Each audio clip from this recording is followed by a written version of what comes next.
On this next problem, we are going to use completing the square to solve the quadratic equation. First, notice that a is equal to 1 and b is even. 8 is even. So because a is 1 and b is even, this is going to work out fairly nicely. Now, completing the square always works, but it's always nice if a is 1 and b is even. So step 1 says, from standard form, make a equal 1. Well, a is 1. Great. So I don't need to worry about that. Step 2, move the constant term to the right side of the equation and then add blanks. So this 11 right here needs to go to the other side of the equation. So I'm going to add 11, and that's going to get me x squared plus 8x, and then on the other side I have 11. It also said add blanks, so I'm going to put plus blank, and then that reminds me that I need to fill in those two blanks. Step 3 says complete the square by dividing the linear term by 2 and squaring. We're going to put that value in the blanks. Okay, so the right side will then factor into a perfect square. Now I kind of like to do this a little bit 2 steps in one. So when I divide by 2, I get 4, a plus 4. Now that's the number that is in the binomial squared. So I just like to go ahead and put it in the binomial squared. Now that's only half the steps. I need to divide by 2 and I need to square. So in order to divide by 2 and square the 4, that gives me 16. Now that side, the left side, truly does factor into x plus 4 quantity squared because that's a perfect square trinomial. Notice that the 4 is doubled to get 8 and squared to get 16, so this truly does factor in correctly. Now, I can't just go about adding 16 to the left-hand side just because I want to, unless I also do the same thing to the other side. We always have to be fair. That's why we have blanks on both sides of the equals. So if I add 16 to the left, I also have to add 16 to the right. So when I add up these right-hand side, I have 11 plus 16, which is 27. And now this is in the form expression squared equals number, which we just covered on the last lesson, the square root method. So I can finish this problem using the square root method by taking the square root of both sides. That leaves me with plus or minus on the next step. I have x plus 4 on the left because the square and the square root undo each other. And then I have the square root of 27. Now, I'm going to subtract 4 from both sides, and I have x is equal to negative 4 plus or minus the square root of 27. I can't add 4 plus root 27 because they're not like terms, but I think I can take 27 and break 27 down. So that's 3 square roots of 3. And that is my final answer, negative 4 plus or minus 3 square roots of 3. Notice again I have two answers, from negative 4 plus 3 square root of 3 and negative 4 minus. That is truly two answers, even though I'm writing it kind of as one with a plus or minus, but it is truly two answers.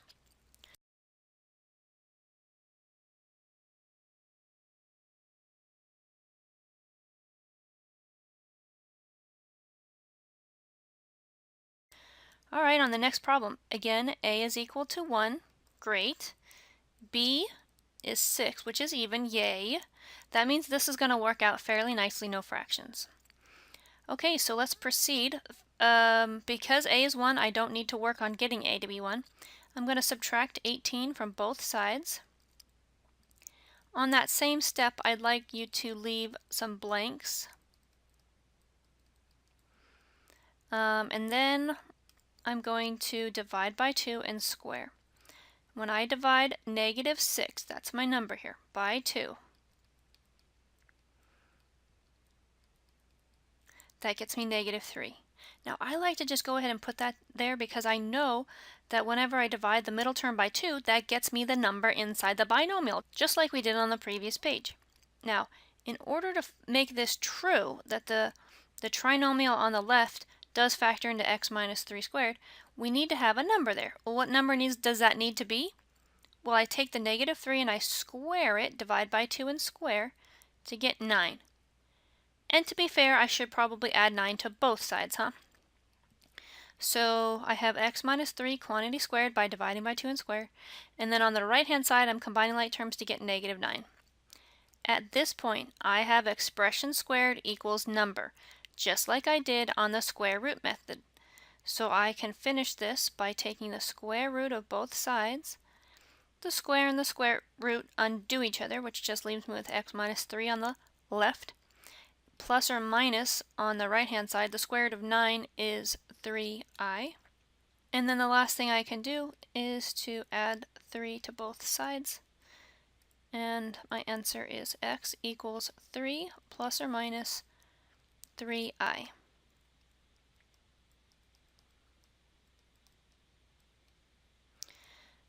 Now I can't add those two together because you have a 3 and a 3i, so I don't need to keep going any further.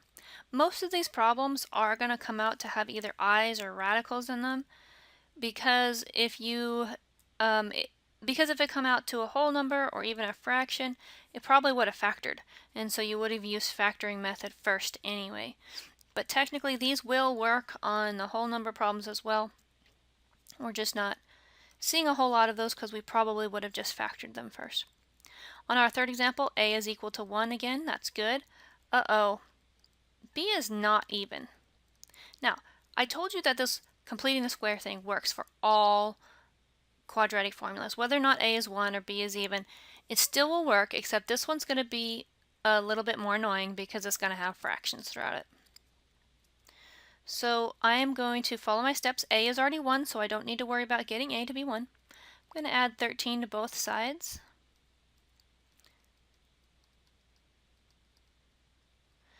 Add my blanks in. I get 13 on the right-hand side plus blank.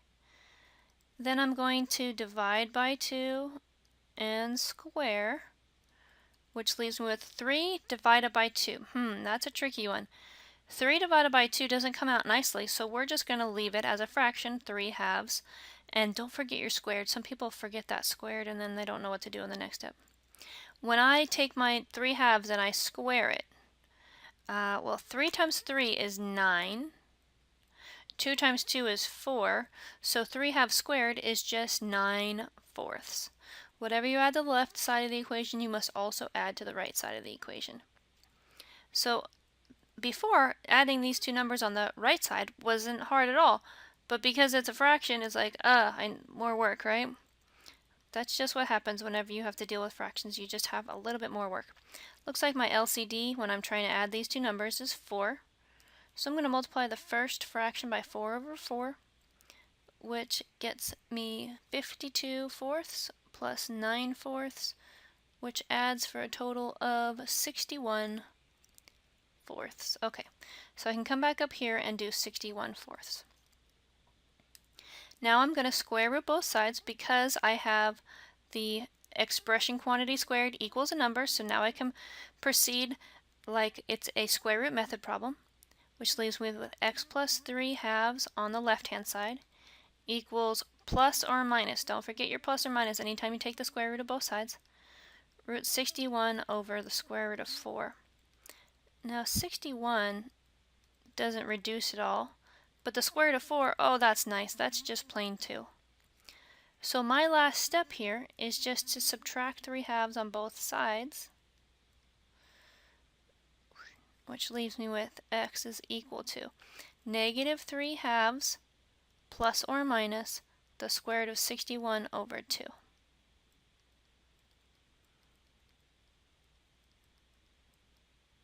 Those can go in braces because it's a solved problem, and solutions can go in set notation.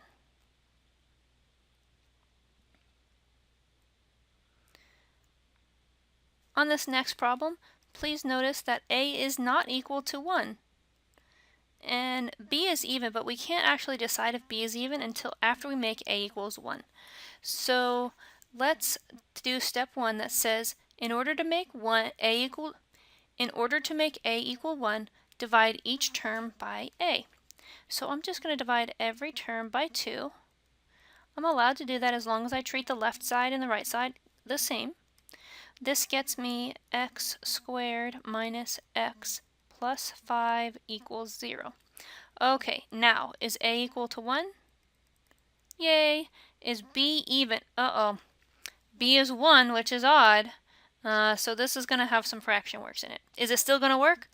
Yes, but it's just going to be a little bit more annoying than if b was even. It would have been a little bit nicer. So I'm going to move my 5 to the right-hand side by subtracting it. Then I'm going to add my little blanks. I'd like to divide by 2 and then square. Am I completing the square method? So I take negative 1 divided by 2. That gets me negative 1/2. I divide it by 2 to get negative 1/2. And then in order to fill my red blank here, I need to square negative 1/2. Well, negative 1/2 times negative 1/2. Even if it's a negative, it turns out to be a positive, because a negative times a negative is a positive, 1/4. If I add it to the left, you must also then add it to the right. Now this right-hand side usually is easy to add, but because it's a fraction, it's a little bit more annoying. So I have an LCD of 4. The first fraction I'm going to have to multiply by 4 in the numerator and the denominator to get me negative 20/4. And the second fraction I can multiply by 1 or just add them, that's fine, to get negative 19/4. Alright, so now that I have negative 19/4, I'm going to take the square root of each side.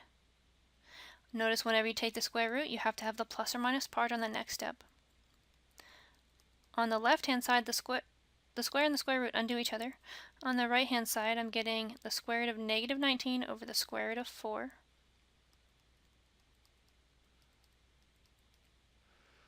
The square root of negative 19, the negative comes out and becomes an I, but the square root of 19 doesn't reduce.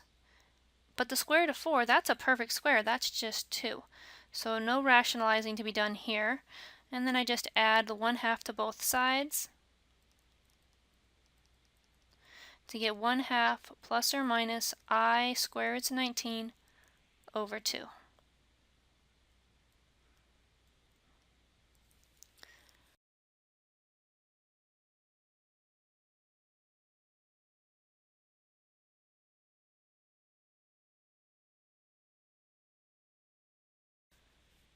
Okay, on our last problem of this type, a again is not equal to 1.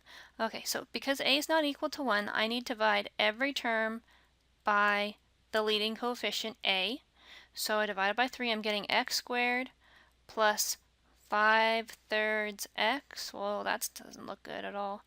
Minus 7/3, oh, not good at all. We have fractions already, and we haven't even looked at see if b is even. Well, 5/3 is not even because it's not even a whole number. So this is going to have fractions in it. Is it still possible to do completing the square? Yeah, absolutely. It's just going to be a little bit more fractiony. So step 1 says is make a even. Done. I did that. Step 2 says move the 7/3 to the other side. So that gets me x squared plus 5/3 x. I'm going to add the blanks. Then in my process to complete the square, I divide by 2. 5/3 divided by 2. Now some students have a hard time with that. Dividing by 2, well, that's like a fraction and a fraction. Instead of dividing by 2, another thing you can do with fractions is multiply by its reciprocal. So I'm just going to multiply by 1/2 when I'm trying to divide by 2. So that gets me 5/6 plus 5/6. Okay, then I have to take 5/6 and I need to square it. So I'm going to come back up here. 5/6 times itself 5/6. That's 25/36. If you add it to the left, you also then have to add it to the right.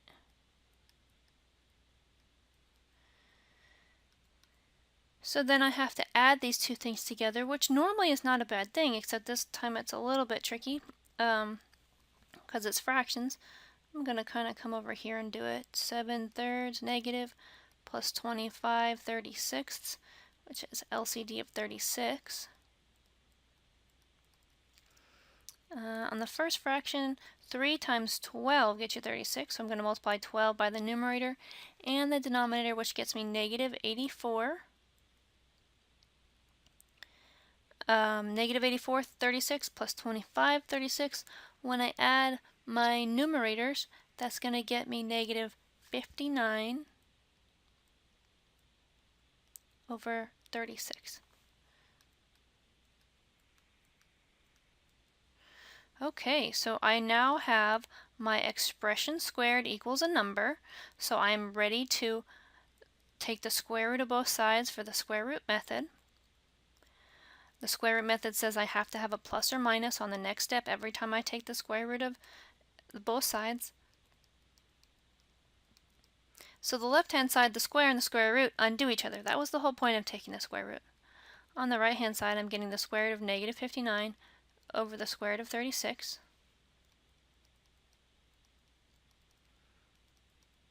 The square root of 59, that doesn't actually reduce very much, but the negative can come out, so that's I root 59. The square root of 36, oh, that's 6. That's nice because it's a perfect square. I don't need to rationalize the denominator or anything. And then last thing is subtract 5 6 from both sides to get x is equal to negative 5 sixths plus or minus I root 59 over 6. So this is my final answer.